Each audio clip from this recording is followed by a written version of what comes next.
gente vai iniciar o segundo dia de jornada, aqui no período noturno, e com muita admiração eu vou apresentar o currículo do nosso palestrante de hoje.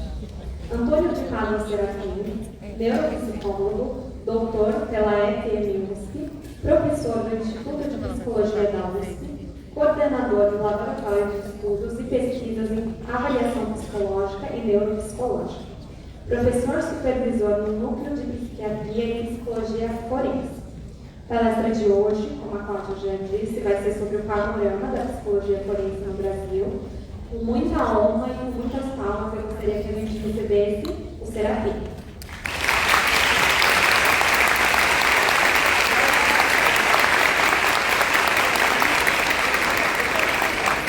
Doutor, seja bem-vinda, é uma honra te receber.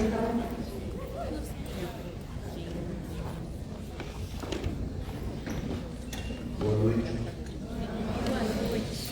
Eu estava ali aguardando o pessoal finalizar.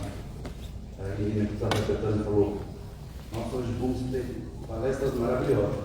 Eu fiquei pensando de quem? Então deve ser minha, né? Obrigado, gente. Obrigado pela oportunidade de estar aqui, de conversar com vocês, de trazer um pouco do panorama, né, da área da interface da psicologia com a área jurídica. Num curso de psicologia, num curso onde as pessoas ainda estão em formação e decidindo coisas, né, tomando decisões, escolhendo áreas aí. Então, esses eventos comemorativos, principalmente pela questão da promulgação da lei da profissão de psicólogo no Brasil.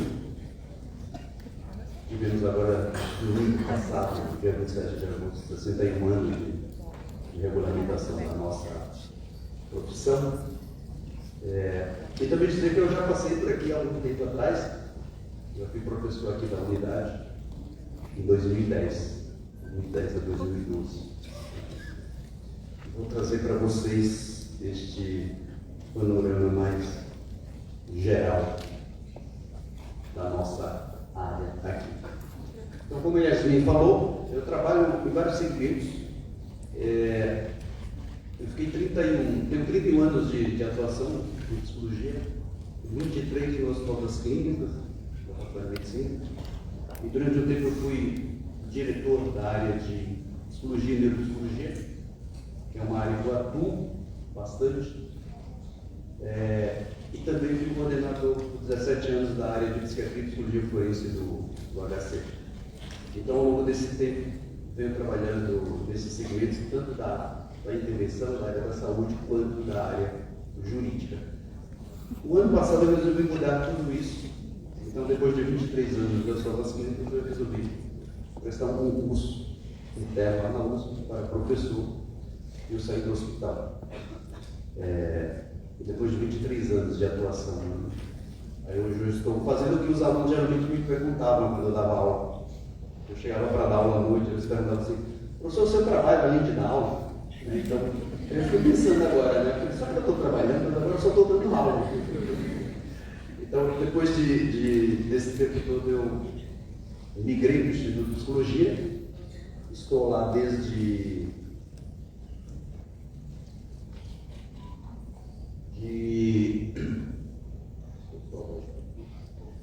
2022, em junho do ano passado, eu estou lá no Instituto de Psicologia. E lá eu entrei para a área de ensino da avaliação. Eu estou na área de ensino ligados tanto à graduação como à pós-graduação, oriento no programa de neurociência do comportamento e também na área de psicologia da aprendizagem, desenvolvimento e da personalidade. Então eu tenho uma experiência na área de avaliação psicológica, avaliação neuropsicológica, estudo de personalidade, aplicação da neuropsicologia enquanto avaliação, tanto para os contextos da saúde, da área clínica, quanto da área jurídica, né? Então, trabalhei muito tempo realizando perícias em vários segmentos da área jurídica, principalmente na área penal. É uma área que eu atuei bastante tempo em relação a... Eu vou trazer esse panorama para vocês, né? Então nós tivemos agora, dia 27 de agosto, no último dia, comemorando 61 anos de promulgação da nossa área. A Lei 4.119, ela foi promulgada ali em 62, e ela trouxe um pouquinho da lei para mostrar para vocês a evolução desses processos, né? O que nós tínhamos. Então, em 62, quando foi promulgada a lei, dentro das atribuições que o psicólogo podia fazer,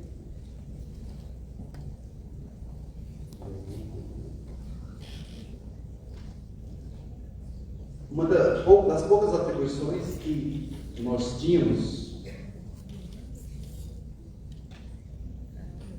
eram esses 4 tópicos aqui que a lei permitia que nós fizéssemos: diagnóstico psicológico, orientação e seleção profissional, orientação psicopedagógica e solução de problemas de ajustamento. Se vocês observarem ali, não existia a prática ou a orientação de psicoterapia. Ainda não cabia ao psicólogo, isso era vetado a nossa formação. E gradativamente isso foi se expandindo. Em 64 foi lançado um decreto, o decreto 53464, que ele modificava a lei 4.119.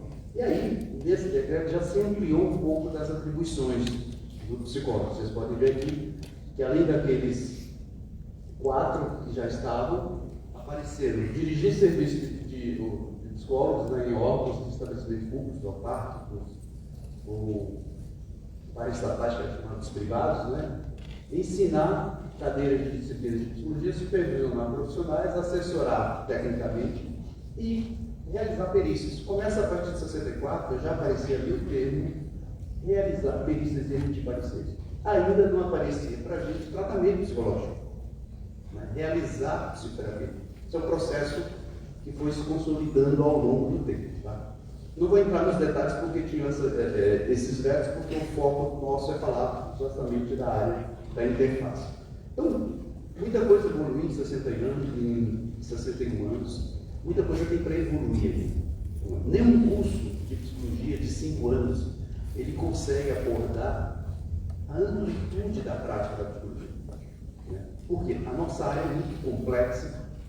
A área da psicologia contempla vários segmentos que necessitam de grande parte do tempo de aprofundamento. Então não dá, né? Nos 5 anos a gente não consegue trabalhar tudo isso. Então, claro, vocês têm nos vários segmentos das várias escolas de psicologia do país, né, um panorama geral de possibilidades. Claro, nos 9º e 10º semestre você consegue atuar um pouco mais em linhas de estágio ali. Mesmo assim, a gente não consegue fechar todas as áreas nesse sentido. Então, a nossa área tem uma complexidade muito grande de atuação. Se a gente for pensar na área da saúde, a gente pode pensar em saúde geral, saúde mental. Dentro da saúde mental, eu posso me aprofundar em transtornos mentais da infância e da adolescência, né, do adulto, envelhecimento. Nós estamos hoje numa população, né, aumentando. O Brasil, em 2030, vai ser o sexto país no mundo com a maior população de idosos. Né? Idosos, né, envelhecimento cursa uma série de questões, inclusive com dificuldades, né? Com redução de habilidade, de competência que precisa do entendimento da psicologia, que precisa da área da psicologia, tanto para avaliar quanto para estimular essas pessoas. Então, passando por isso, nós temos o quê? Grandes avanços na área da psicologia. Né? Ontem, por exemplo, vocês tiveram palestra sobre psicologia do esporte. Mas nós avançamos, né? Na área clínica, na área hospitalar, na área organizacional, né? Um grande avanço. Geralmente, mais aparecem os estágios remunerados, a psicologia escolar, a psicologia social. Né? Todos esses segmentos têm hoje áreas de atuação na psicologia, com práticas, com disciplinas, com atividades práticas, com áreas de estágio nessas disciplinas. Então, são importantes, né, a prática psicológica nesses segmentos. Então, nesses 61 anos, nós temos um crescimento, sim. Né? Se a gente pensar no início da lei, ali, como eu mostrei para vocês, o que nós temos hoje, grandes avanços nesse sentido. Tá? Mas, especificamente na área jurídica, o que nós temos?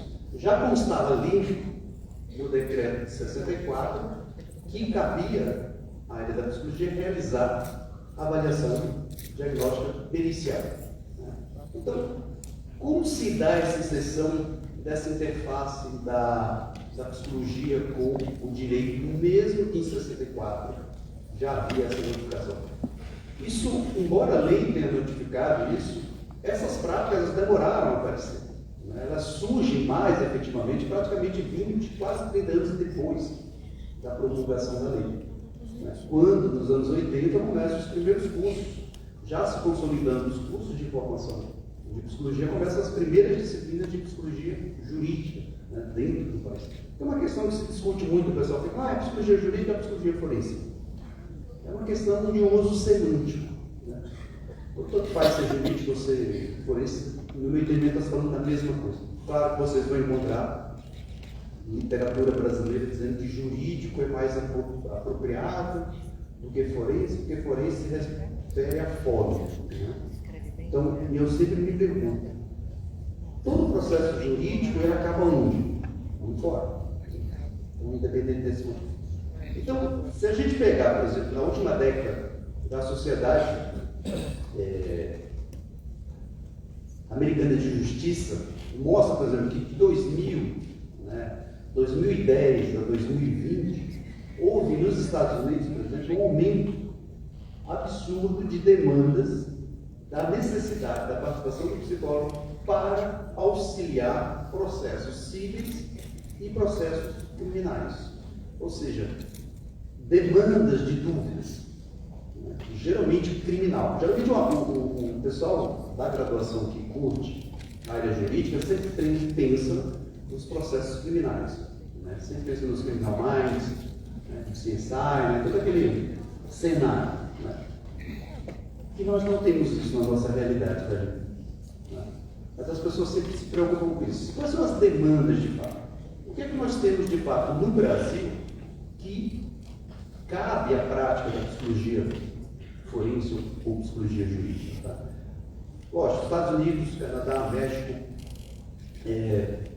a maioria dos países europeus, todos têm esse serviço específico da psicologia colaborando com o processo policial. Na realidade brasileira nós não temos isso, vou falar isso mais para frente. Mas tem a necessidade do conhecimento da aplicação da psicologia para o entendimento de determinadas condutas. Não só isso. Uma pessoa portadora de um transtorno mental, no qual esse transtorno interfere no dia a dia dessa pessoa, tirando a capacidade dessa pessoa atuar, exercer responsabilidades, exercer obrigações, ter uma certa rotina na vida, muitas vezes os transtornos mentais são incapacitantes. E essas pessoas precisam ter a garantia dos direitos estabelecidos pela condição patológica que elas têm. E aí vai se precisar de que um profissional da psicologia possa fazer uma avaliação dessa pessoa para caracterizar as limitações que aquela doença impõe a ela, para que ela tenha a garantia da lei. Então entra muito na nossa prática essas questões. Mas o que nós temos na nossa realidade é a participação da psicologia em órgãos de justiça e de segurança pública. Tá? Então nós vamos ter, dentro desse cenário, nós temos os tribunais de justiça em todos os estados da federação, mais o Distrito Federal, Brasília, faz parte do corpo de profissionais dos tribunais de justiça a figura do psicólogo jurídico como concurso público. Tá? E aí isso muda de estado para estado em termos de vagas e determinadas áreas. Então, o termo forense descreve, na verdade, a interface do conhecimento das práticas da psicologia com as demandas judiciárias de segurança pública. Então, embora o pessoal discuta o termo jurídico, forense, como se tivesse uma diferença disso, eu entendo que no Brasil se perde muito tempo discutindo conceitos, em vez de pensar a viabilidade da prática, da aplicação prática, se perde muito tempo discutindo se chama de jurídico, se chama de forense, e nesse sentido perde-se muito as possibilidades. Então, em termos de equipamento de atuação, o que é que nós temos na realidade brasileira? Configurado como áreas de atuação. A psicologia judiciária são nos tribunais de justiça. Então, os tribunais de justiça abrem concursos públicos para psicólogos, geralmente na vara da família. Esse psicólogo vai atuar muito ligado à assessoria do juiz nas áreas da vara da família, da infância e da juventude, né? Então, desde das questões de processos litigiosos de separação, então, decisão de guarda da criança, quem vai ficar, até nos casos ligados à violência, negligência, violência doméstica, tudo aquilo que põe em risco a invulnerabilidade da criança. Esses psicólogos vão subsidiar os juízes realizando ali todas as práticas psicológicas necessárias para isso. Nós temos consolidado a perícia psicológica. A perícia psicológica, que é a realização da avaliação psicológica e neuropsicológica para fins judiciários, ela não precisa, para você ser psicólogo, para você ser perito, você não precisa ter concurso público ou fazer concurso público. Né? A própria formação em psicologia, tendo o registro profissional no CRP, isso te configura com a expertise de realizar uma avaliação. Claro, para atuar, o ideal é que você possa fazer uma especialização, um curso preparatório para esta prática. Tá? Mas a perícia, por exemplo, você não precisa ser concursado para ser perito. Qualquer profissional de psicologia é considerado um perito na área da psicologia. O que pode faltar para ele é a qualificação técnica para atuar como tal. Seria uma especialização. A psicologia penitenciária, né, nós estamos consolidando isso no país, então aí precisa ser concursado, né? O psicólogo vai atuar diretamente nos presídios, eu vou falar isso para vocês. E psicologia investigativa, que é uma psicologia mais voltada para uma fase ligada especificamente aos departamentos de segurança pública, aos departamentos de polícia científica.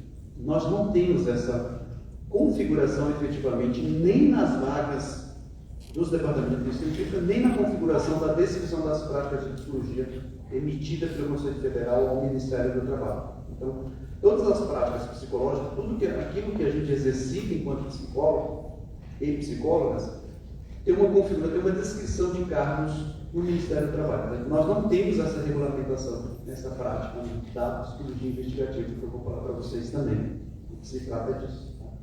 Então, psicologia judiciária, que o psicólogo vai atuar no Tribunal de Justiça, né? Então, essa aqui é a imagem do Tribunal de Justiça de São Paulo, que é na Praça João Mendes, próximo da Praça da Sé. Então, a atuação do psicólogo é ligada diretamente à Justiça do Estado, geralmente vara de família, né? E atua como auxiliar do juiz. Realiza entrevistas com famílias, com vítimas de violência ou não, com advogados, subsidia o entendimento do caso e realiza avaliações para entender o caso. Mas eles não realizam perícia. Né? Eu vou explicar para vocês por quê. Porque a perícia é um processo imparcial, neutro, tem toda uma configuração diferente. Na atuação das varas de família, os psicólogos fazem estudos psicossociais, muitas vezes fazem estudos concomitantes com o pessoal da assistência social, para gerar informações e subsidiar e auxiliar o juiz na melhor tomada de decisão. Então, muitas vezes esses psicólogos, né, quando eles se deparam com uma situação de violência, eles podem orientar o juiz a pedir uma perícia específica, tanto para avaliar o impacto em quem sofre a violência, como para avaliar quem pratica a violência. O Ministério Público também, alguns estados, o Ministério Público tem a vaga de psicólogo, concurso para subsidiar o Ministério Público. Aí alguém pode perguntar, o que o Ministério Público faz? O Ministério Público ele defende a sociedade. Né? Ele é o órgão do Estado que faz a lei acontecer.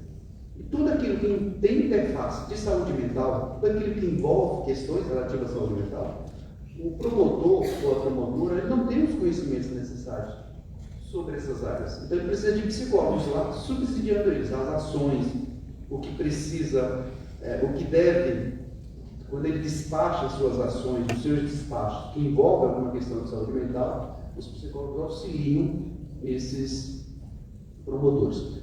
Não, na realidade brasileira, não são todos os estados que têm um cargo de psicólogo. para isso. Porque São Paulo tem. Então, São Paulo tem dado tanto no Tribunal de Justiça como no Ministério Público. Tá? São Paulo também tem, e a maioria dos estados tem, a questão do sistema prisional. Né? Aquelas pessoas que cometeram crimes e estão privadas de liberdade. Então, todos nós sabemos que temos prisão de segurança máxima, prisão de segurança média e prisão, e os regimes que chamam de regime semi-aberto, a pessoa passa o dia fora, volta para dormir. Então, são níveis diferentes.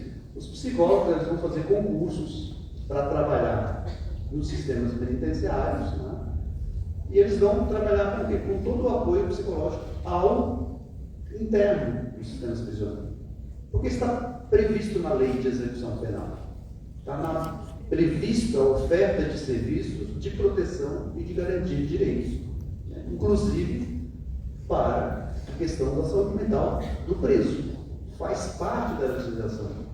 Então, se abre também os concursos nos estados, aí sim. O sistema penitenciário, todos os estados do país têm concurso para atuar com isso. Então, o que o psicólogo vai fazer lá? Ele vai atuar com atendimento à população prisional. Suporte à família, todos esses processos. Tá? Eles emitem pareceres, o juiz, a pessoa está próxima de cumprir sua pena. Então, esses profissionais, eles atuam lá, elaborando pareceres de como está a evolução daquela pessoa dentro do sistema prisional. Uma coisa importante é que o fato de ter psicólogos no sistema prisional não é obrigado o preso a passar no psicólogo. Agora, claro, os profissionais de psicologia dentro do sistema prisional, eles têm que criar os programas que sejam atrativos para aquelas pessoas. Porque geralmente o cara que está preso, ele só faz atividade se ele ganhar com alguma coisa. Então, se eu for para psicólogo, eu ganho redução de pena, mais ou menos assim. Não. Você vem para cá porque tem outras necessidades, tá? Então faz parte disso. O sistema penitenciário, ele tem as prisões e, por enquanto, por que eu disse por enquanto e por que eu pus de vermelho aqui? Nós temos nos sistemas prisionais, né, então, na interface com o direito penal, existe a prisão quando alguém comete um crime e ele vai para a prisão. Quando alguém comete um crime e esse crime está associado a um problema de saúde mental naquela pessoa, ou seja, a pessoa cometeu um crime porque tem um transtorno mental interferiu no comportamento, ou seja, potencializou aquele comportamento criminoso, e se for comprovado, mediante uma avaliação médica e psicológica, de que aquela condição psicopatológica dele motivou aquele crime, essa pessoa não pode ser presa. Ela não pode ser condenada porque a lei diz que o quadro psicopatológico que ela tem interfere na sua capacidade de se colocar diante daquele crime, de evitar aquele crime. Ou seja, o quadro psicopatológico que ele tem é um fator que torna ele vulnerável a não responder adequadamente, a não ter os recursos necessários para evitar de ter cometido aquele crime. Então, o direito entende isso, mediante essa avaliação, ele diz, não, essa pessoa não pode ficar presa, ela precisa ser tratada. E onde ela vai hoje? Para os hospitais de custódia e tratamento psiquiátrico, que são chamados HTC. Né? São Paulo tem dois, o Hospital de Custódia de Taubaté e Franco da Rocha. Por que está em vermelho? Porque o Conselho Nacional de Justiça, que são os órgãos colegiados ligados ao Ministério da Justiça, tem transitado uma resolução de exclusão dessas unidades de tratamento. Se isso acontecer, a resolução orienta que essas pessoas que têm um transtorno mental e cometeram um crime, que elas sejam atendidas pelo SUS no Sistema Geral de Saúde, nos hospitais gerais. Não vamos entrar nessa discussão, mas você lembra, porque é complicadíssimo. Por quê? Infelizmente, nós temos quadros muito graves do ponto de vista. Não dá para a gente criar, ou pensar na ingenuidade de que o transtorno mental é uma coisa simples. Nós temos casos graves, infelizmente. que são de difícil manejo, que são resistentes às várias formas de tratamento, seja farmacológico, seja psiquiátrico. Né? Tem doenças muito graves. Como nós temos câncer que responde a tratamentos, nós temos câncer que, infelizmente, são muito agressivos. Na mesma proporção, nós temos transtornos mentais graves. E essas pessoas precisam de um tratamento intensivo e especializado. Tá? Então, se discute muito essa questão hoje da manutenção dessas unidades. Não sei para onde vai. Tá? E aqui, nessas unidades, se faz os tratamentos psicológicos. Então, o psicólogo que vai trabalhar nessa unidade, ele vai fazer psicologia hospitalar em saúde mental. Ele é um profissional que se especializa na intervenção das pessoas portadoras de transtorno mental. Só que essas pessoas respondem a crimes, por isso que elas estão aqui. Tá? E eles emitem pareceres sobre o tratamento, sobre a evolução, sobre essas questões. Isso faz parte da dinâmica dessas questões, dessas áreas nesse sentido.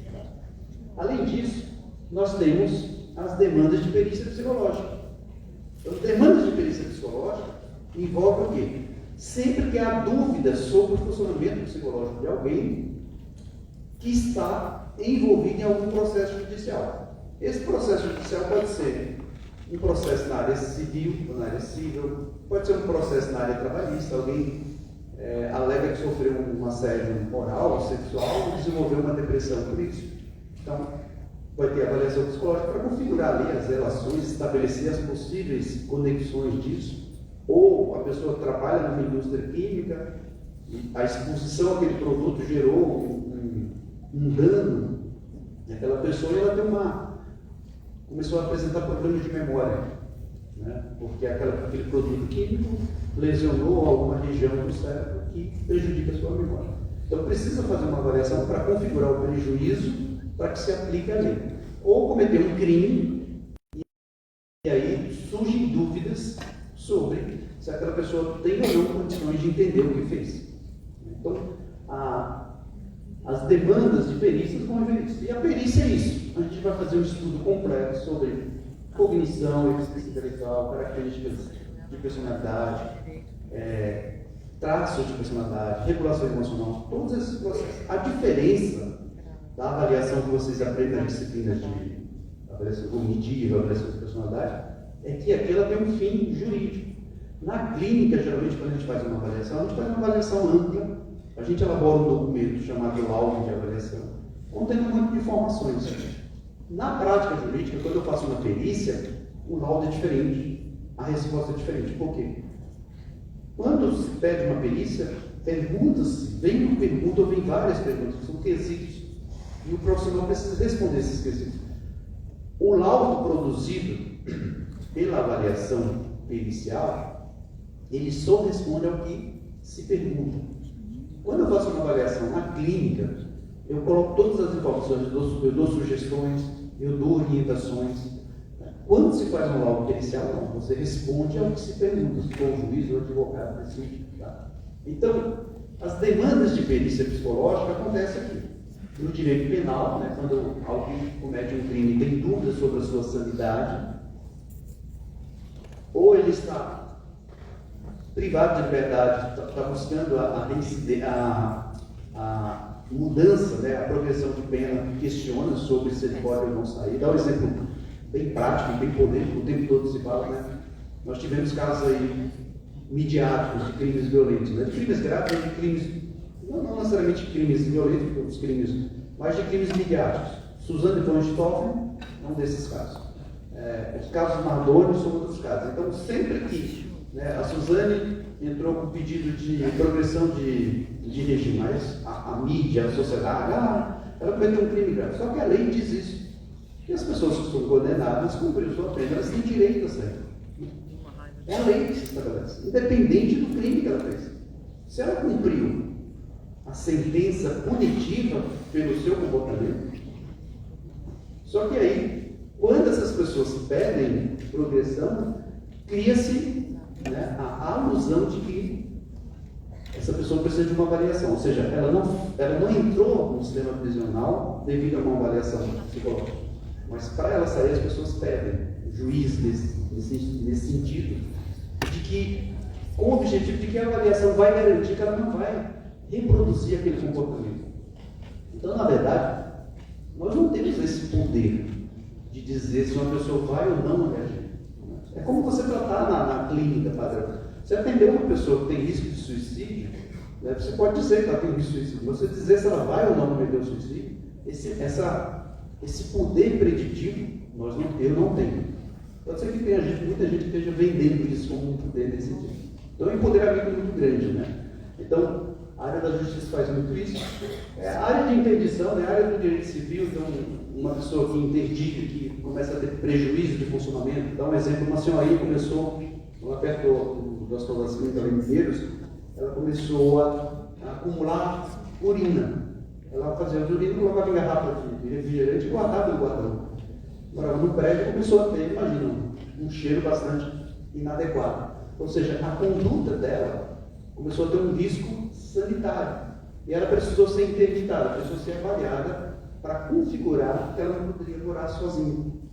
Porque ela se tornava risco para ela e risco para o outro. Então, para isso precisa de uma avaliação que descreva o quanto aquela pessoa está incapacitada. Uma pessoa que sofreu um acidente, né, um traumatismo encefálico, Covid, né?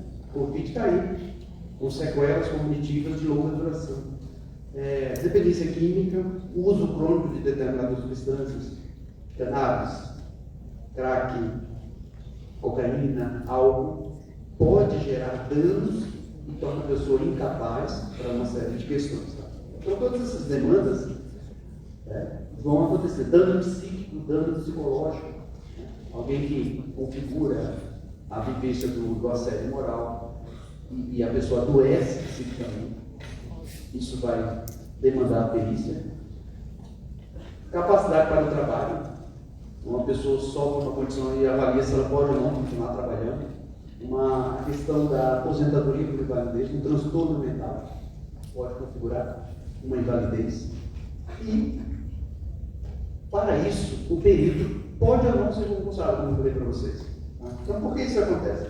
Porque em São Paulo é um dos poucos estados que tem núcleos de perícias para concurso. São Paulo tem 2 núcleos. O IMESC, que é uma unidade chama Instituto de Medicina Social e Criminologia, e ele tem a vaga de psicólogo perito. O psicólogo faz o concurso e vai fazer só perícia na área penal. Tá? O IML em São Paulo, o departamento do Instituto de Medicina Legal, também tem vaga para perito, psicólogo. Então, o psicólogo geralmente faz a avaliação psicológica do IML. Então, a pessoa sofreu alguma condição, ela vai até lá, passa pelo psiquiatra e passa pelo psicólogo.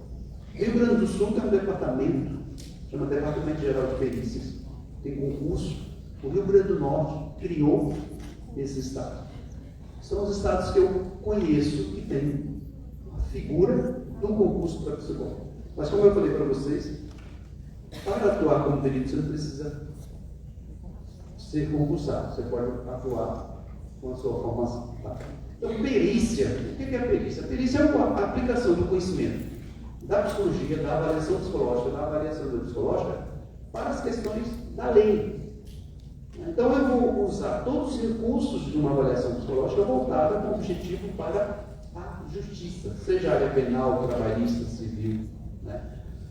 Na área penal, eu avalio tanto um agressor, como eu avalio a vítima, se ela sobreviver.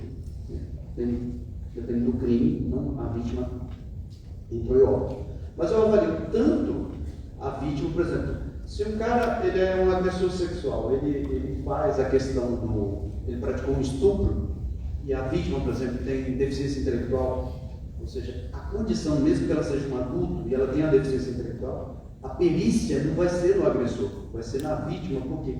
Porque a presença configurar ou comprovar a presença da deficiência intelectual agrava o comportamento daquela pessoa. O resultado da avaliação vai configurar um prejuízo, um agravo para a sua pena. Tá? Então, no direito penal, a gente pode fazer a perícia na fase do inquérito policial. O próprio delegado ele pode identificar a necessidade de avaliar o agressor ou o réu ou o suspeito. Uma testemunha que vai dizer que viu a situação chega lá, tem a forma como essa testemunha se apresenta gera dúvidas da veracidade ou da competência para ela testemunhar. Então precisa, por exemplo, da avaliação dessa condição, né? E a questão da própria vítima, como eu falei para vocês. Avalia-se a vítima para saber o impacto psicológico, né? Então, de uma maneira geral, no direito penal, a perícia mais predominante é quando o cara comete um crime, que é o da responsabilidade penal. Então, ele cometeu um crime, é um crime grave, e tem uma dúvida. Essa pessoa sabia o que estava fazendo? Então, se houve uma alegação de que ela talvez tenha um transtorno mental que tornou ela incapaz de entender o que ela estava fazendo, ela não pode ser presa. Ela vai para aquela unidade, enquanto tiver, de custódia e tratamento. Ou seja, ela vai ser inimputável, né? Ou seja, ela não sabia o que estava fazendo. Se a pessoa cometeu um crime e sabia o que estava fazendo, ela vai para a prisão, né? Mas se a pessoa tem um transtorno, por exemplo, dependência química, transtorno de personalidade, que às vezes tem ligação com falha nos impulsos, a pessoa sabe o que está fazendo, mas não controla a raiva, por exemplo, emocionalmente ela é muito instável, ela é desregulada, que a gente chama do ponto de vista emocional, tem uma desregulação emocional. O direito entende que essa pessoa não tinha plena capacidade de controlar, então o juiz pode entender que ela talvez precise de uma prisão ou talvez precise de um tratamento. Quem decide isso é o juiz. A nossa avaliação vai dizer para o juiz a condição psíquica daquela pessoa. Então, nós não julgamos, nós não estabelecemos um parâmetro de julgamento, nós oferecemos uma informação técnica para subsidiar o juiz. Na área civil é diferente, né? A área civil trabalha muito com a condição de capacidade, né? O quanto as pessoas têm autonomia. Então, se tem um transtorno mental, pode viver sozinho, pode casar, pode ter filhos. Se você tem uma pessoa com 60 anos, começa a ter queixa de memória, ela é majoritária na empresa, na família, nos bens da família, a pergunta é, ela pode continuar cuidando da empresa, gerenciando? Um professor pode continuar dando aula, se for comprovado que ele está com uma incapacidade? Então precisa fazer essas avaliações para auxiliar o juiz a tomar a decisão sobre autonomia, capacidade, indenizações. E mais recentemente no direito começou a ter uma problemática muito grande para a área pericial, que são as pessoas que contestam resultado de avaliação psicológica de concurso. Primeiro, aqui não é avaliação psicológica, tá? Né? Pessoal, principalmente a área policial, a área militar, Forças Armadas, que dentro do processo seletivo do concurso tem o que eles chamam de avaliação psicológica. É uma aplicação de um teste. Isso não é avaliação psicológica. A avaliação psicológica é um processo altamente complexo. Compõe entrevista, né? Levantar toda a história, o contexto daquela pessoa e a escolha adequada dos instrumentos e a produção de um documento. É igual a seleção. Faço muita crítica também. Você vai procurar um emprego, passar no processo seletivo, tem 50 pessoas, eles te põem tudo numa sala e te dão um papel para você fazer um desenho. E em cima do desenho diz se você serve ou não para o trabalho. É muito complicado essas questões, né? Então chame isso de qualquer coisa, menos de avaliação psicológica. Porque isso banaliza a ideia da avaliação psicológica. E a avaliação psicológica não é um processo reducionista, é um processo compreensivo, amplo. Para que eu faça uma avaliação psicológica, eu preciso ter no mínimo entendimento de psicopatologia, eu preciso ter entendimento sobre desenvolvimento, eu preciso ter entendimento sobre psicopatologia, eu preciso ter entendimento sobre técnicas de avaliação. Se eu vou fazer a perícia, além desses aspectos, eu preciso ter domínios básicos do direito.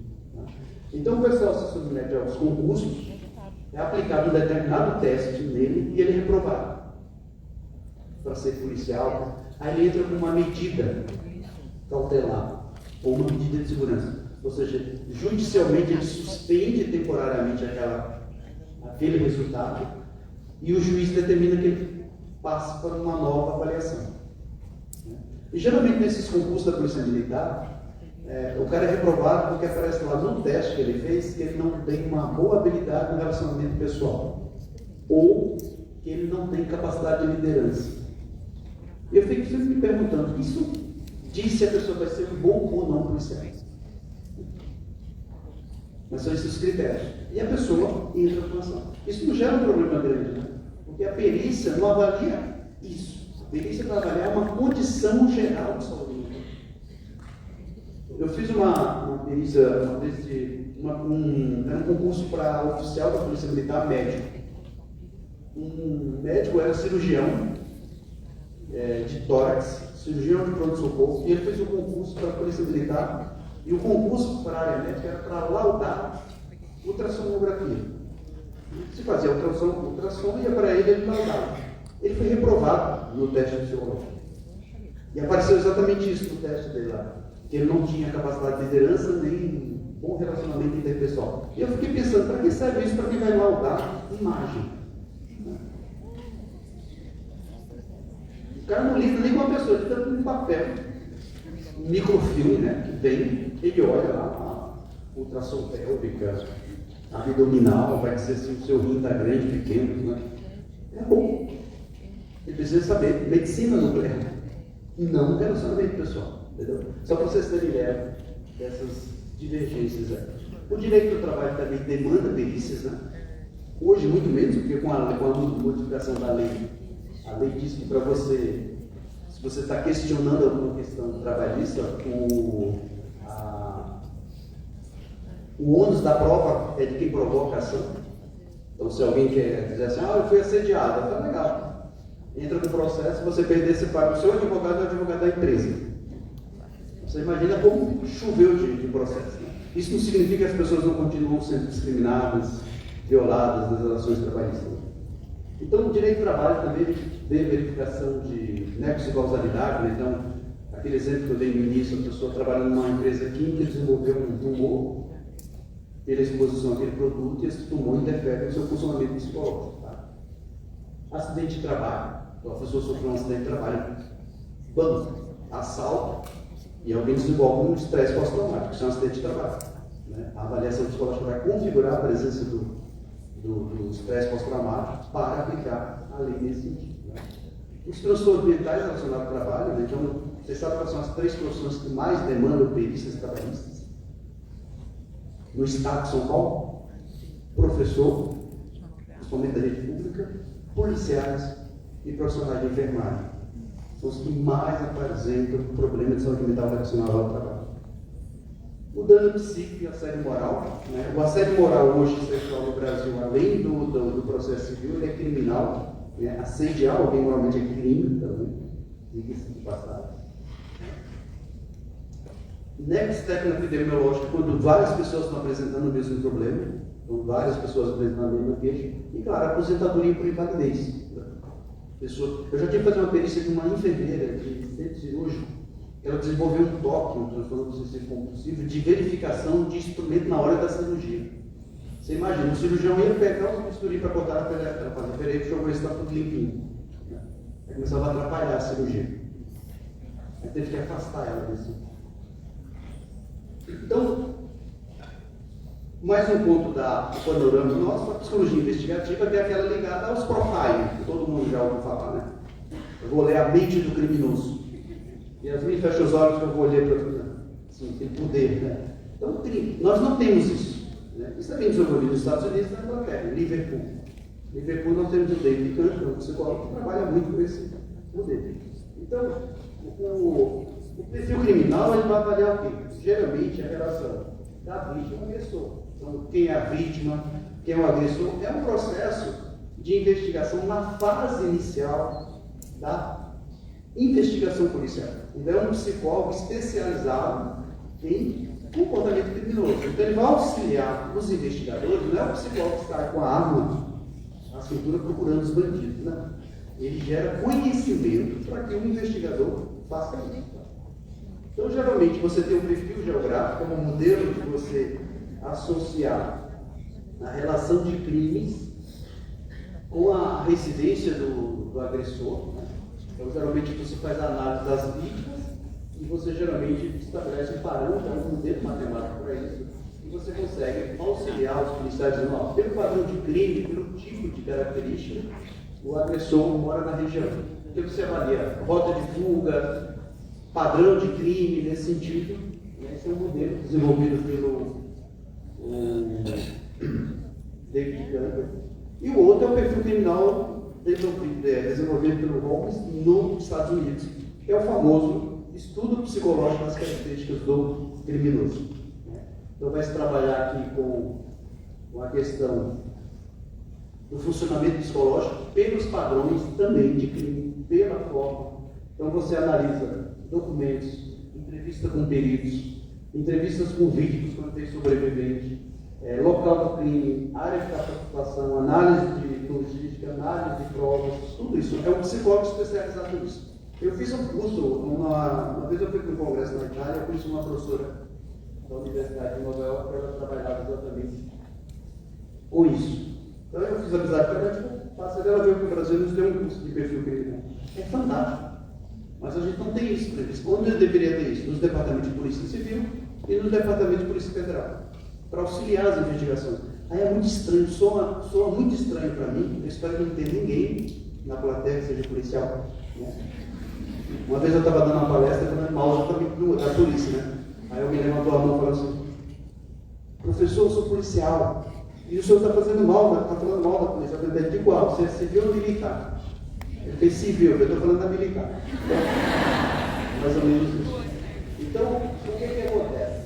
O perfil criminal é importante, mas é uma base científica para isso. Né? Então, o psicólogo precisa entender de padrões de homicídio, se é homicídio em série, se é homicídio individual, se tem características. Então, ele auxilia crimes sexuais. Né? Então, tem todo um preparo para isso. Então, isso deveria estar nos departamentos de polícia, da Polícia Federal. Aí me assusta muito por isso que eu ia falar quando eu vejo que a polícia diz assim: não, o setor de inteligência da polícia está investimento. Eu sempre olho e não vai achar nada. Né? Ele não consegue entender esse setor de inteligência. Você precisa de bases. Né? Não se estuda comportamento violento só pela esfera policial. Comportamento é amplo, faz parte do contexto da psicologia. Então, nós trabalhamos com todos esses aspectos, com todas essas características, e aí você vai chegar a essas demandas. Outra demanda também que nós fazemos é suporte na Fundação Casa. Se avalia, tem jovens infratores que cometem crimes graves que precisam ser avaliados. Nós precisamos entender o que está acontecendo com esses jovens. Né? Então, avaliação psicológica, intervenção, emissão de pareceres, entendimento. Não é para condenar o jovem, é para auxiliar na compreensão dele. Faz parte desse cenário toda essa questão. E claro, para tudo isso, nós precisamos de formação. E nós precisamos de aprofundamento. Só existe formação, só existe aprofundamento, e só existe profissão se houver a ciência daquela profissão. Então existe a psicologia ciência. A ciência gera o conhecimento e ela subsidia a prática profissional. Sem isso, vira mera especulação. São Paulo ainda tem, como eu falei aqui, a Defensoria do Estado, recentemente, a Defensoria Pública, né, que são os advogados que fazem o concurso, abriu também a configuração do concurso para psicólogos, que vão auxiliar advogados sobre condutas ligadas à área da saúde mental. Faz parte também de possibilidade. Nem todos os estados têm isso. A São Paulo tem um concurso para essa área. Muito obrigado.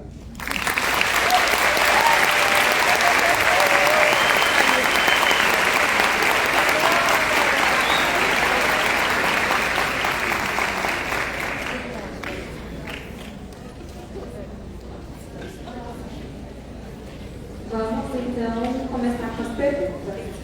A gente tem perguntas do auditório e também tem as perguntas do formulário. Só esperar o doutor Bebel uma dúvida. Então tá, vamos pela primeira. Quais os desafios da psicologia forense no Brasil com a avaliação de personalidade sobre indivíduos que têm traços psicopatas e a falta de instrumentos necessários para tal?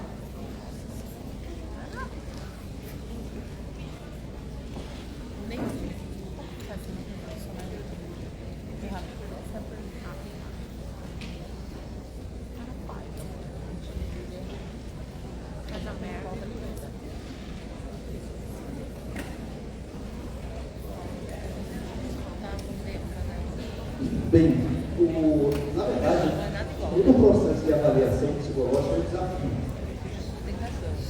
Na área forense também não é diferente, na área da personalidade também não é diferente. O que tem que ficar claro é que o instrumento ele é uma ferramenta, ele é secundário ao processo.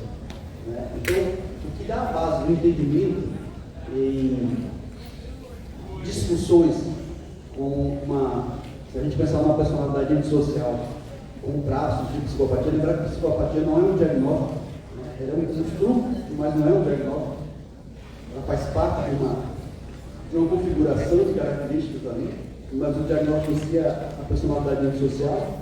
E lembrar que nem toda personalidade antissocial vai ser um criminoso, mas o grande desafio não está necessariamente nos instrumentos. Nós temos instrumentos para configurar os transtornos de personalidade, todos eles. Da personalidade esquizoide à personalidade narcisista, incluindo os antissociais.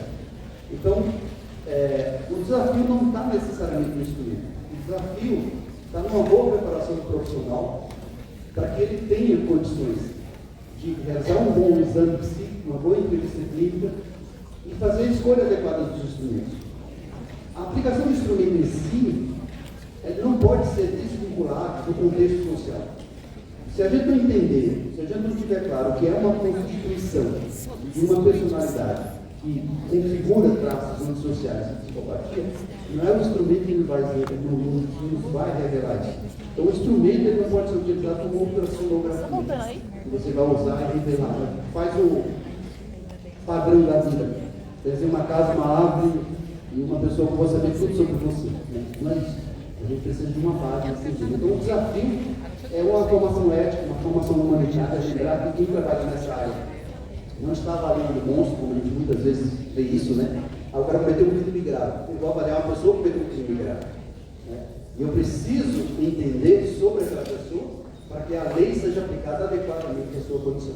Então, a questão dos instrumentos, eles são importantes, mas lembre, a avaliação é um processo muito mais amplo. O instrumento é uma ferramenta secundária dentro do processo de avaliação.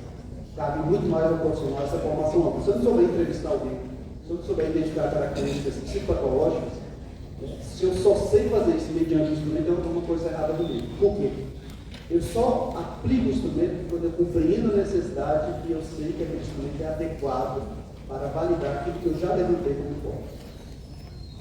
Perguntas no auditório?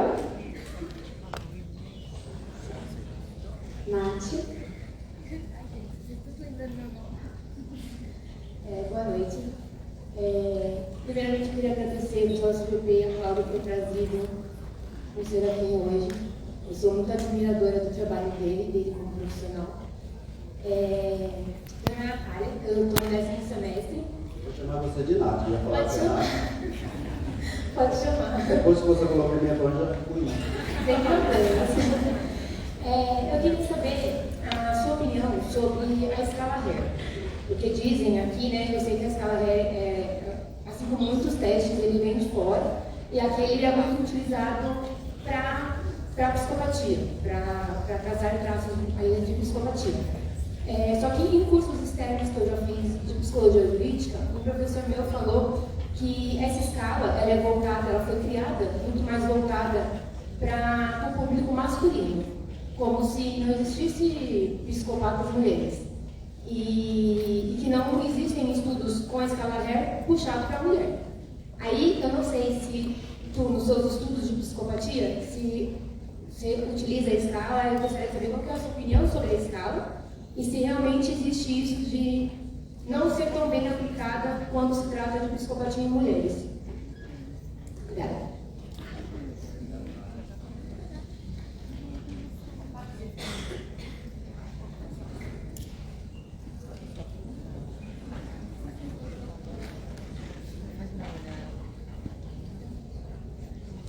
Obrigado. Nath, é o seguinte, primeiro, a escala não tem essa exclusividade masculina. Não. Segundo ponto, a escala nunca foi feita para medir exclusivamente psicopatia. Ela é uma escala para medir incidência em quem tem traços psicopatas. Ela nunca foi uma escala, aqui, principalmente no Brasil, validada para aplicá-la de forma como as pessoas aplicam. Ela é uma escala utilizada e validada exclusivamente para populações prisionais. Então, países que têm prisão perpétua, O Canadá e outros países, quando o governo criou, ele criou a escala, né, para medir a intensidade desses traços psicopáticos. Porque a psicopatia em pessoas que já cometeram crimes, ela potencializa o risco de reincidência.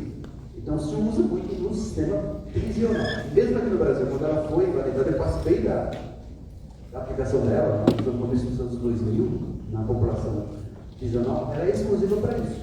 Mas ela não exclui a avaliação de mulheres, não tem nada a ver. Até porque o transtorno de personalidade é muito variável. Então, é um dos poucos quadros. Se você pegar transtorno do humor, se a gente pegar depressão, vai ser 2 para 1, né? Mais ou menos assim, para cada 2 mulheres deprimidas, um homem. Provavelmente é o homem que provoca a depressão na mulher, que é a menor dúvida. Né?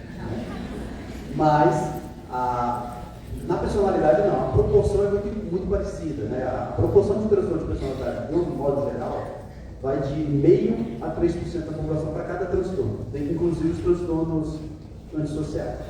Os transtornos antissociais com psicopatia não diferem muito. Então, o que difere, é claro, é a exposição e a manifestação de comportamentos. Então, padrões criminosos de mulheres, as mulheres são muito mais sutis nos crimes, até pela condição de estrutura muscular, esquelética, tudo isso muda muito a configuração. Então, a forma que a mulher pratica crime é muito diferente. E elas são muito mais sutis para se perceber essas questões. Mas não daria para dizer assim, ela é mais sensível ou não. Quanto ao uso dela, eu digo para você assim, há um uso exagerado das pessoas. Né? Então, as pessoas, aqui que eu falei, ela é uma escala que precisa de um contexto. Né? Quando você usa a escala, você precisa entender o contexto daquela pessoa, ver toda uma situação. Então, não é um instrumento, uma lista que eu te entrego, você marca lá, concorda, e eu sei o seu relato. Esse é um uso inadequado do instrumento. Então, na verdade, os instrumentos não são ruins. O uso dos instrumentos são inadequados. Exigir de uma ferramenta aquilo que ela não pode dar é uma inadequação. Eu vejo muito dessas questões. Assim. E há, claro, as pessoas. Isso para todos os instrumentos, não exclusivamente a escala reta. Mas é um instrumento utilizado no mundo inteiro como um critério. Só que não existe só a PCLR. Né? Você tem vários instrumentos. Hoje se discute no mundo não mais a configuração da psicopatia como isolador. Hoje se usa o modelo de estudo de personalidade, é o modelo que a gente chamou de tríade sombria da personalidade. Que é o que está se estudando no mundo inteiro, que são características narcisistas, antissociais e maquiavélicas em pessoas. Ou seja, a literatura mostra que a população em geral tem esses traços. E esses traços não configuram uma psicopatia, mas a pessoa que tem esses traços pode ter um comportamento tão danoso quanto alguém com psicopatia. Tá? Isso faz parte de se estudar elementos e construtos psicológicos. Não simplesmente banalizar as coisas com a questão dos instrumentos. Então, assim, a gente cria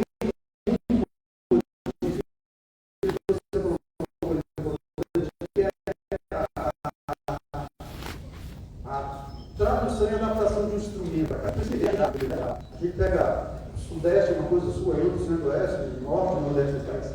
Então a gente precisa entender isso. Muitos instrumentos são simplesmente adaptados e ele não contempla a sensibilidade da realidade sociocultural das pessoas. Que faz parte do comportamento humano, não é isolado. Né? Ele pertence, ele é reproduzido, ele é mantido, ele é reforçado nesse sentido. Então é muito mais o uso inadequado dos instrumentos ou dá um poder para o instrumento que o instrumento não tem. Mais uma do nosso formulário. Considerando a complexidade e sensibilidade dos casos envolvendo a psicologia forense, como é feito o equilíbrio entre a busca pela verdade e a proteção dos direitos, em controvérsia com o bem-estar dos indivíduos envolvidos?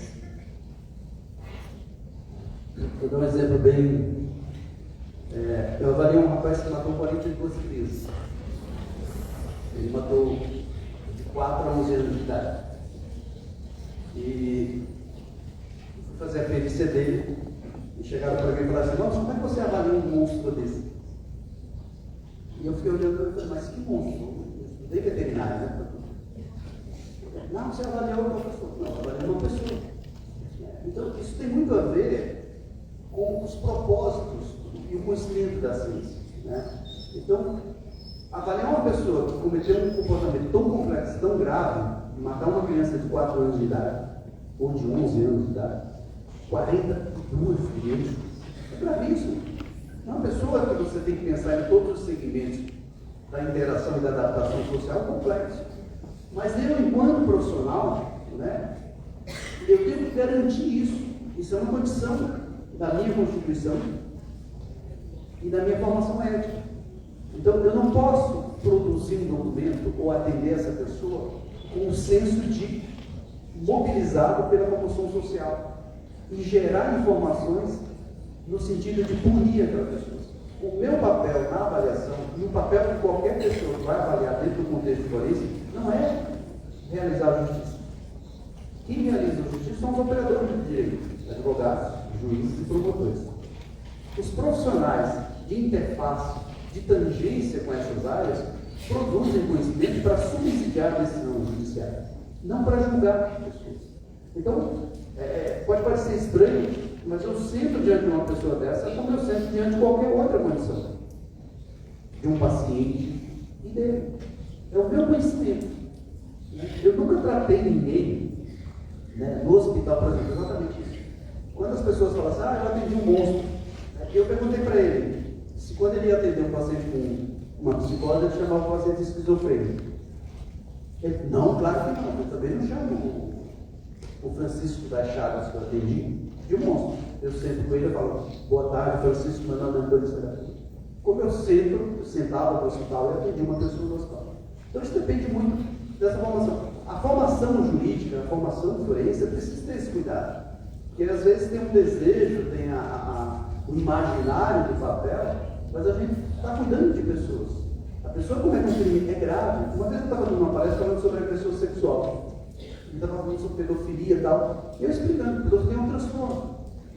O ato de praticar sexo com crianças é um crime, que pode ser praticado tanto por uma pessoa que tem um transtorno, como por qualquer outra pessoa. E a gente precisa ter esse olhar cuidadoso para isso. Aí uma pessoa da plateia fala, se a pessoa tivesse abusado da sua filha? Eu falei, não poderia ser o perigo. Tem uma relação de conflito. Como eu posso sentar perto de alguém que fez mal à minha família? Não tem como. Se eu fosse nomeado, eu tinha que declinar esse papel. Porque, certamente, a minha avaliação estaria muito contaminada por toda a... Seria muito difícil, né? Pelo menos, até que eu saiba, eu tenho nenhuma característica antissocial nem psicopata de ser tão indiferente e fingir que não aconteceu nada nesse sentido. Então é isso, a gente precisa ter a formação ética para saber os limites do nosso papel. A interface da avaliação com a justiça não é para fazer justiça, é para subsidiar com o conhecimento da psicologia que a justiça não tem. Quem aplica a lei, quem executa a lei, são os juízes, os promotores das coisas. Obrigada, Serafim. Mais uma pergunta do auditório. Oi, boa noite. Meu nome é Anaí, eu sou do segundo semestre de diurno. Eu queria saber se o senhor, quando o senhor começou a palestra, falou que os termos, né, psicologia jurídica ou forense acabam sempre no mesmo lugar, no foco, né? O senhor conhece a respeito dos centros de conciliação, mediação e arbitragem que muitas entidades hoje têm, que é um campo também de atuação para psicólogos. Não sei se ele antecede aonde entra o trabalho do senhor, mas acho que é um ponto importante para não ter que chegar exatamente nessa disputa jurídica que pode ser muito longa, custosa e trabalhosa. Sim, é isso mesmo. Todos esses processos hoje, né, juntas conciliatórias, processos de mediação, dependendo das demandas. Se é crime, se é processos mais complexos, se é uma dúvida quanto à competência de alguém conduzir seus bens, dificilmente a junta vai ajudar. Vai ter que ir para os processos mais finais ali das questões. Mas quando estão mais ligados à prevenção dos litígios, sim, funcionam muito bem. São processos extremamente válidos nesse sentido. Então, hoje, por exemplo, até na questão da perícia, o Código do Processo Civil, reformulado em 2015, ele criou a ideia de perícia consensual. Então, tem duas partes brigando por uma questão, e antes entrava num jogo político muito assim, de disputa. O juiz nomeava um perito, uma parte contestava, a outra contestava, tinha que nomear um novo perito. Só esse processo tramitava ali em demasiado tempo. Criou-se a ideia do perito consensual. Então, ambas as partes já identificam uma pessoa e já facilita. Então, quanto mais se usa e quanto é cabível essas ferramentas, né, esses mecanismos, isso facilita bastante exatamente isso, para não ter esse desgaste, facilitar e evitar até o conflito mais extenso nesse sentido. Extremamente positivo e evita exatamente chegar nessas esferas mais alongadas como as perícias. Obrigada. Vamos para mais uma do formulário. Quais os riscos reais, se é que existe algum, que corre o psicólogo da área penitenciária ao lidar com pessoas que têm tanto histórico de violência? Qual cuidado deve ser tomado? A entrada no sistema penitenciário, né, pressupõe que o profissional tem um conhecimento do que irá fazer.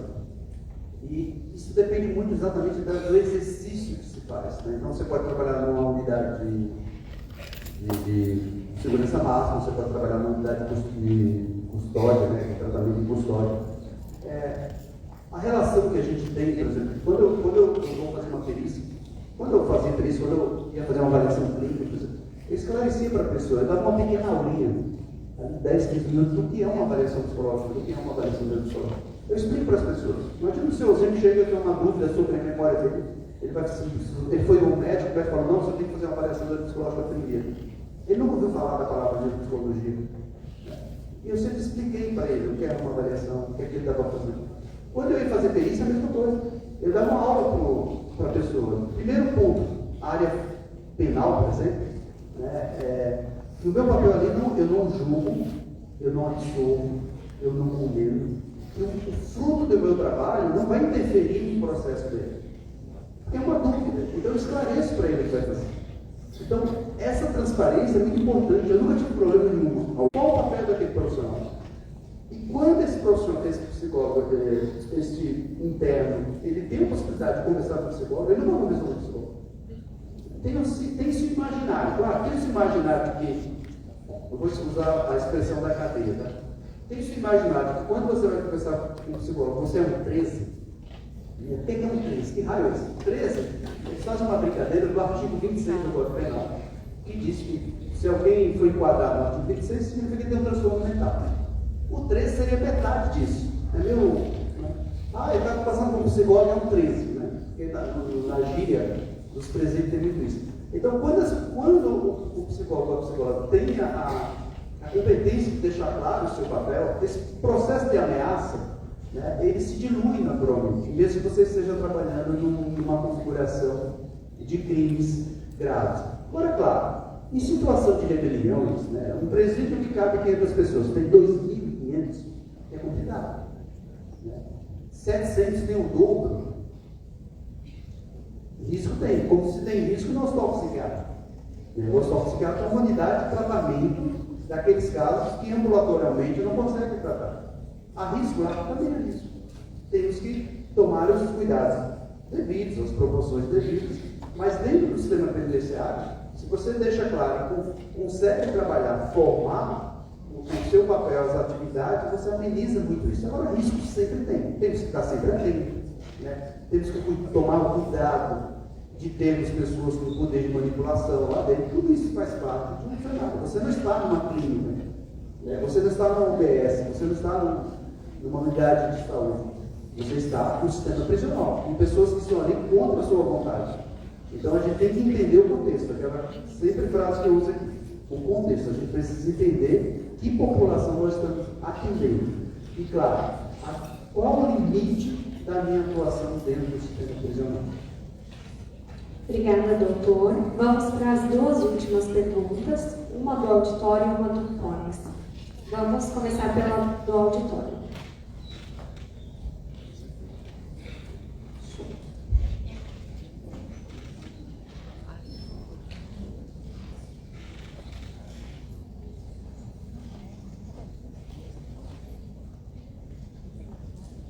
Boa noite.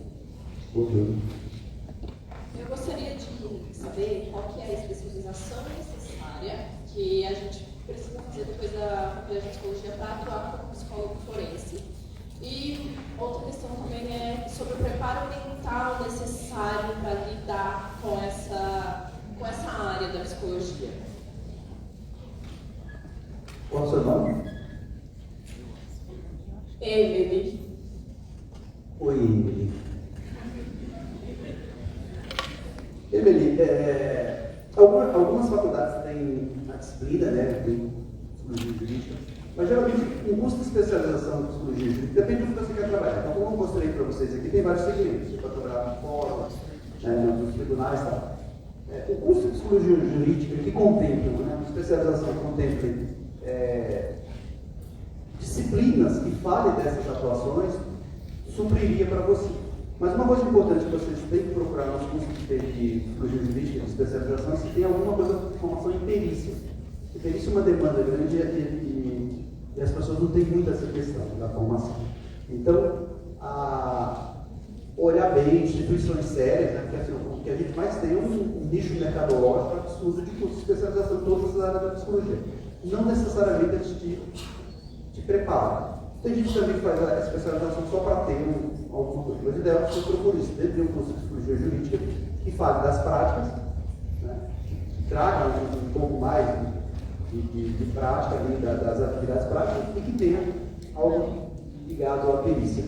Quanto ao preparo, eu sempre entendo que o preparo tem muito a ver com o que você se identifica, com aquilo que mobiliza você, com aquilo que você gosta de fazer.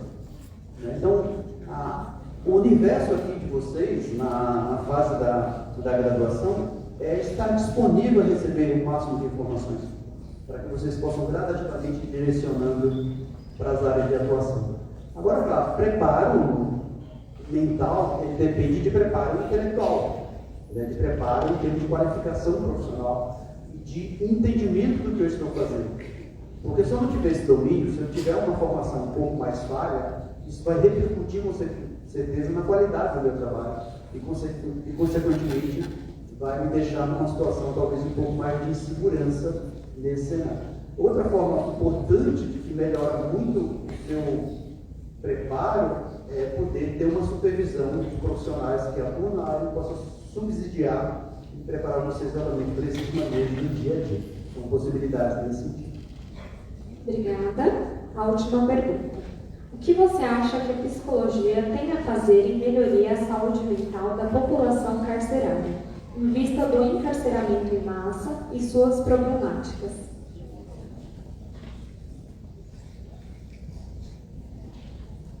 Essa pergunta poderia ser mais geral, né? Porque aqui a psicologia pode ter a saúde mental geral da população. Nós temos um problema sério, nós temos uma ausência de política efetiva de saúde mental na realidade do país. Né?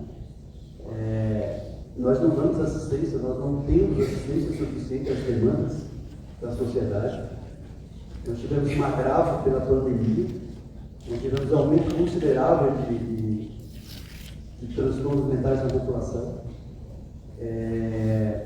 Já antes da pandemia, já estávamos apresentando os maiores indicadores de transtornos ansiosos da população mundial. Então, o Brasil, em primeiro lugar, em 2019, com quadros ansiosos, antes da pandemia.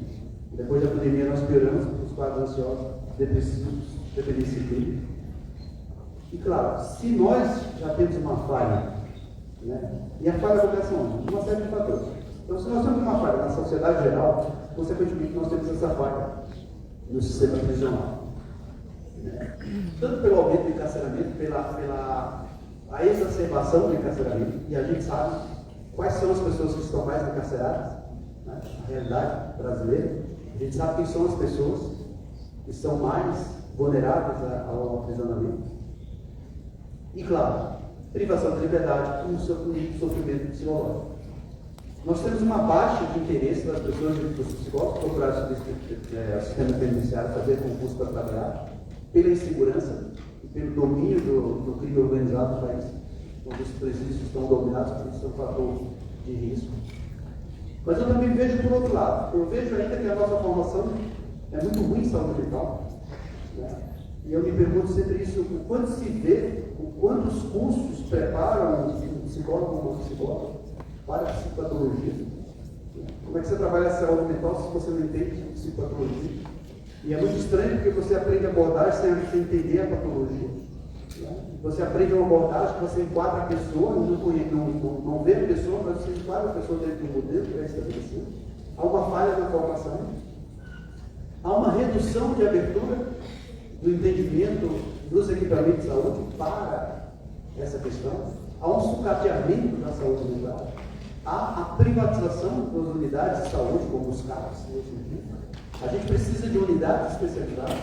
A gente precisa criar espaços, né? A gente precisa ter unidades ambulatoriais, nós precisamos ter unidades de trabalho, porque tem casos graves que precisam ser cuidados. Então a gente tem um conjunto de fatores nesse sentido. E a gente precisa trazer mais essa questão para a discussão. Então a gente vive hoje uma sociedade com um aumento de problemática de saúde mental. E a gente precisa. Mas é uma sociedade muito hipócrita, a nossa sociedade.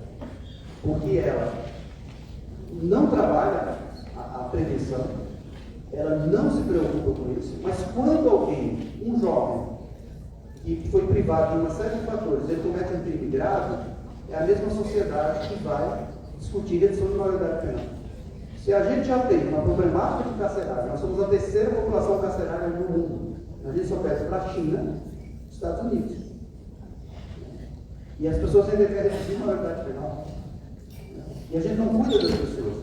E muitos desses sistemas carcerários, provavelmente nós temos ali uns 3 a 4% de populações com transtornos mentais, que jamais deveriam estar no presídio. Deveriam estar sendo cuidados. A gente vê isso. Passou a pandemia, ninguém fala mais de sofrimento, do impacto da saúde mental pós-pandemia. E a gente teve prejuízos grandes nesse país nos últimos anos. Violação de direitos. Violar direito, privar pessoas, deprivar pessoas, provoca sofrimento, aumenta o sofrimento. Desemprego afeta a saúde mental. Falta de oportunidade afeta a saúde mental. Discriminação afeta a saúde mental. Então a gente tem que repensar tudo isso. Maiores ofertas de trabalho, maior qualificação profissional, abertura e entendimento. Mas a gente precisa entender a gravidade da saúde mental. Eu também vejo muitos movimentos discutindo saúde mental. Né? Quando chega 18 de maio, as pessoas ficam, os movimentos, os antimanicomentos, eu não vejo a evolução. Né?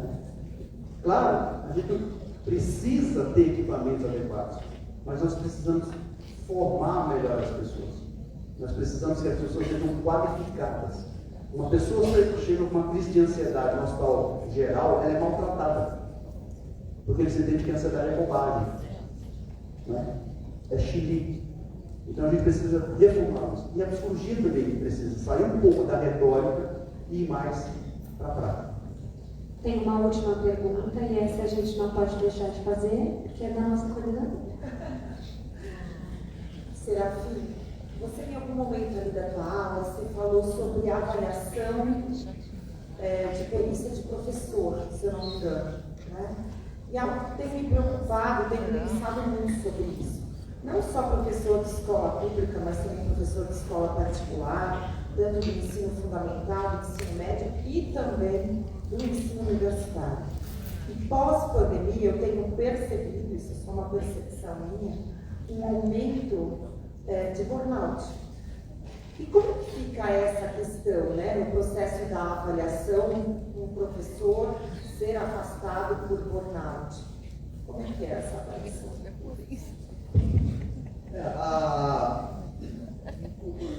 O burnout hoje ele está dentro dessa discussão. Há quem discuta isso na doença, uma síndrome, é um fenômeno que afeta, sobretudo a sobrecarga.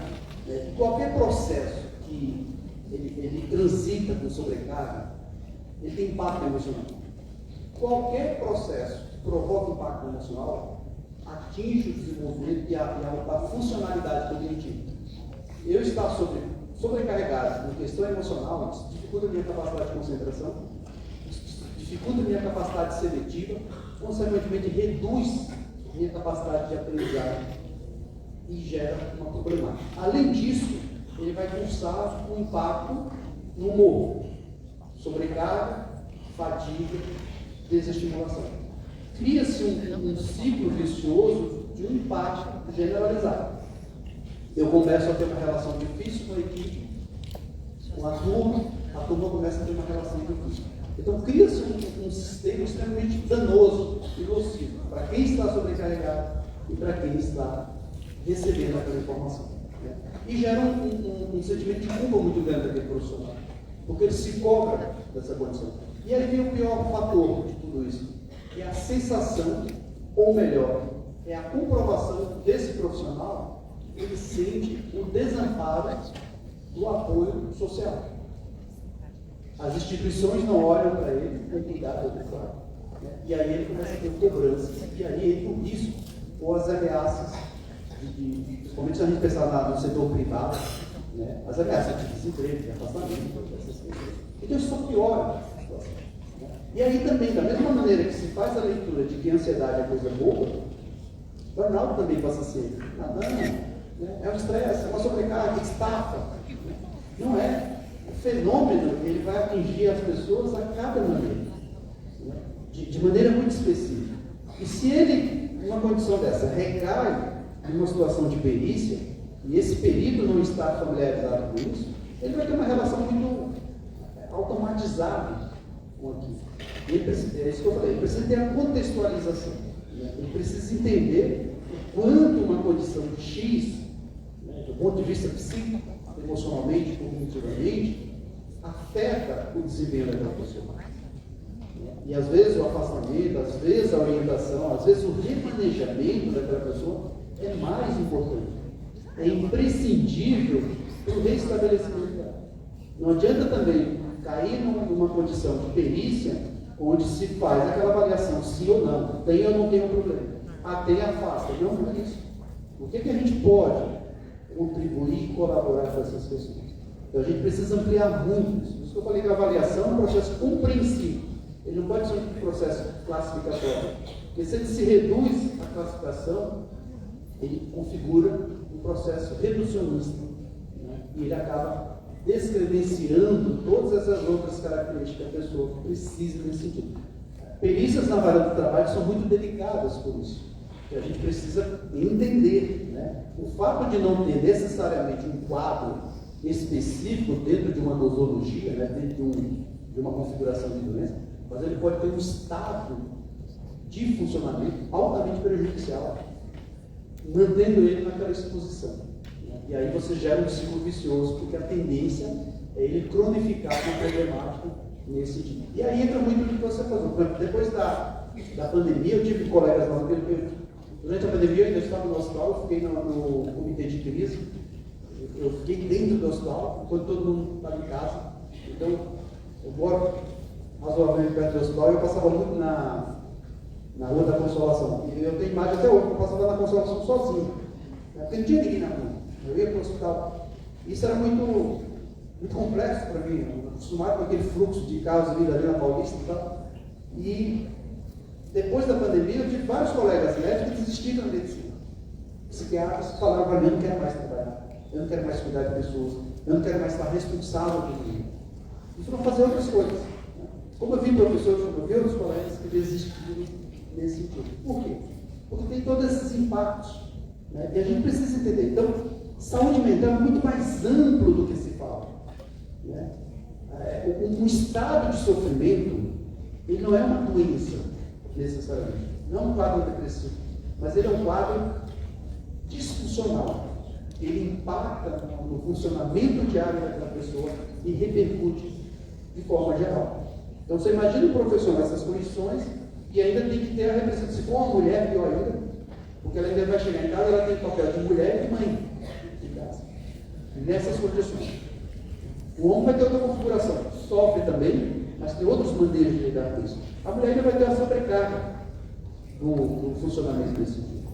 Então a gente precisa ter todo esse entendimento. Eu vejo muitas discussões de saúde mental, mas ainda, quando a gente estratifica, está muito sedimentado. Precisa ter uma compreensão macro e unificar aí possibilidades e forças para lidar com isso. Né? E reduzir exatamente essas questões. Que impacta também nas expectativas, nos modelos e, consequentemente, no desfecho aí, que acaba repercutindo na sociedade impactando principalmente os mais vulneráveis. Quando eu sou um professor que eu não estou funcionando adequadamente, essa minha inadequação repercute negativamente para alguém. Quando eu sou um psicólogo que não consigo dar conta das minhas atividades, eu estou deixando e afetando outras pessoas. Então, o impacto que nos aflige não é isolado, ele tem repercussões sociais e coletivas.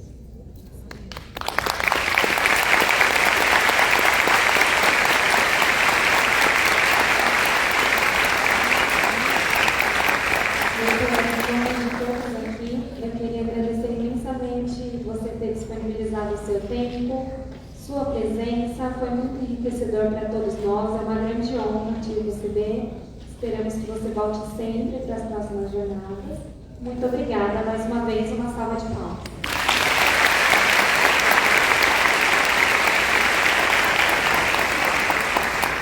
Muito obrigado. Uma vez eu estava num congresso internacional, estava falando sobre essas características de violência e tal, eu estava falando de psicopatia. Eu acabei a fala, algumas pessoas deram assim, posso tirar uma foto com você? Aí uma eu faço psicologia, meu nome é, ela falou assim, posso fazer uma pergunta? Claro. Ela falou assim, eu sou freudiana. E o senhor? Eu falei, estou em terapia. Porque a psicologia tem muito disso, né? Dessa identificação de linhas, né? Por isso que eu falei assim, né? As pessoas têm uma coisa muito assim, o que ele fala? Ele é TCC, ele é lacaniano, Winnicottiano, freudiano, né? Não, psicologia, isso é ciência, né? Ciência é isso. Você escolhe as coisas depois.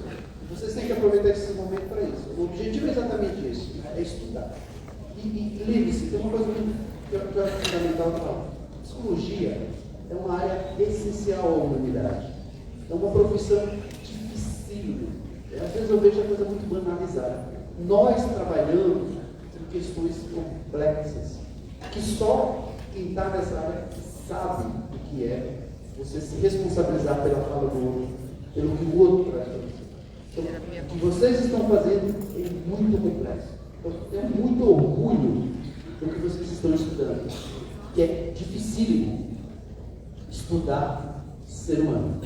Muito obrigado mesmo, foi um prazer estar com vocês.